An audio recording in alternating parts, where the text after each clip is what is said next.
Please note that our videos are not designed to be direct investing advice. We're here to gather the perspective of different investors. Our channel and our content should just be one stop on the journey of trying to find out where to put your money. What gas is with Ethereum is effectively the currency for getting your work done.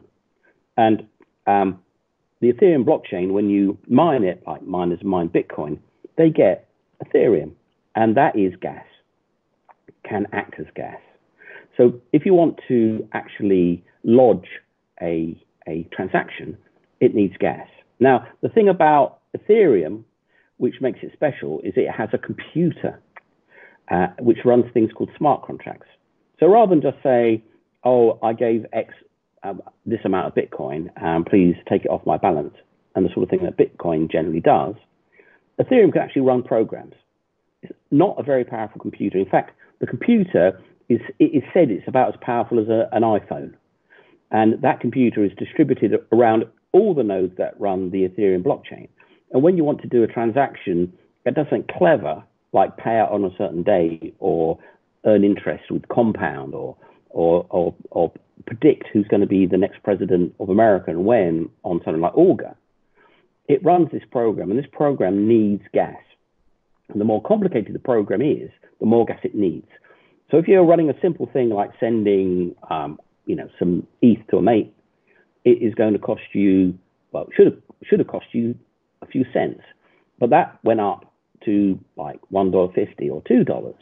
And now that can cost you $13, $20, because there's so many people trying to do so much stuff that there's getting congestion in the network, and the little machine, the iPhone that powers Ethereum, has a whole queue of programs waiting to be executed. Now, to be executed, you say, I want you to run this program to deposit some money with, say, Compound or Aave or wherever you're playing in DeFi, for example, to run this contract. You say, I'll pay this amount. And someone could jump in front of you and say, I'll pay more.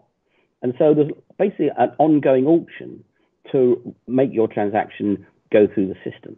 And the more people that try to go through the system, the more it's going to cost you to get to the head of the queue or in the next block or in one of the blocks in the next, say, 10 minutes. And as there's more and more demand, there's more and more congestion, and you have to pay more and more and more. Now, these smart contracts, sometimes you're looking at hundreds of dollars to do something that's really complicated and sophisticated on a smart contract. So if you're doing something with one of the more funky DeFi platforms, it could be asking for $150 to do one transaction. And that's making people go, whoa, what? $150? I'm on Robinhood and it's free. What are you doing to me? But of course, what that means is you better be moving in blocks of $10,000, $20,000. Otherwise, that becomes a prohibitive expense. And if you want to send a mate $5 and it's going to cost you $3 to do it or $9 to do it, obviously you're not going to do it. So that is where Ethereum is right now, because it's so busy and so many clever smart contracts are running or trying to be run with so many really, really amazing smart contract-based and decentralized finance applications that the gas prices have gone completely out of control and are running at all-time highs, which is actually a really good sign that Ethereum is going to go up, because obviously it's a sign of demand. But in the long term, it's unsustainable. But in the long term, that's not going to be the situation, because the Ethereum folk know this and are bringing in a version of Ethereum called version 2. And it's not proof of work, which is where everyone goes, I'll do that transaction, I'll do all that. And it's just a few people in what amounts to pretty much an oligarchy. With Ethereum, it's going to be a lot of people, so hopefully not too oligarchical. And they get in a queue to actually do the work. And depending on how much of Ethereum they hold in their wallet, they get an opportunity to earn fees and process all of the stuff that comes through. Now, that means the power of the network is not bound so much as it is right now, where everybody has to do everything. It can be people in a queue that get given the job and enabled to do the next transaction and earn the next set of fees. And that should bring the cost of gas right down. That's the plan anyway, right down, So it could be 3 or 4 cents a transaction again, rather than $10 or $30, or with a smart contract, $150. That's the plan. Now, if it doesn't work, there are things called level 2 applications or level 2 chains. And what they do is you talk to them and they do it on their chain, and then they send basically a summary to Ethereum. So they might take 100 transactions and send all the money around, and then they just do one transaction on Ethereum.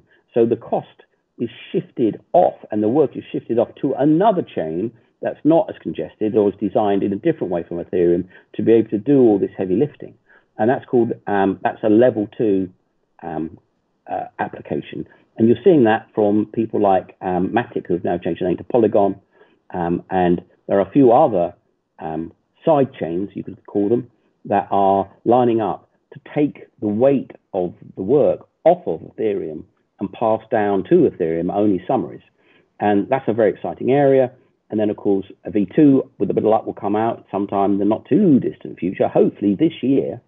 And the explosion in transactions will be absorbed, and Ethereum and systems around it and cryptocurrency applications in general will be able to scale up to the higher level of demands that increased popularity is pushing their way.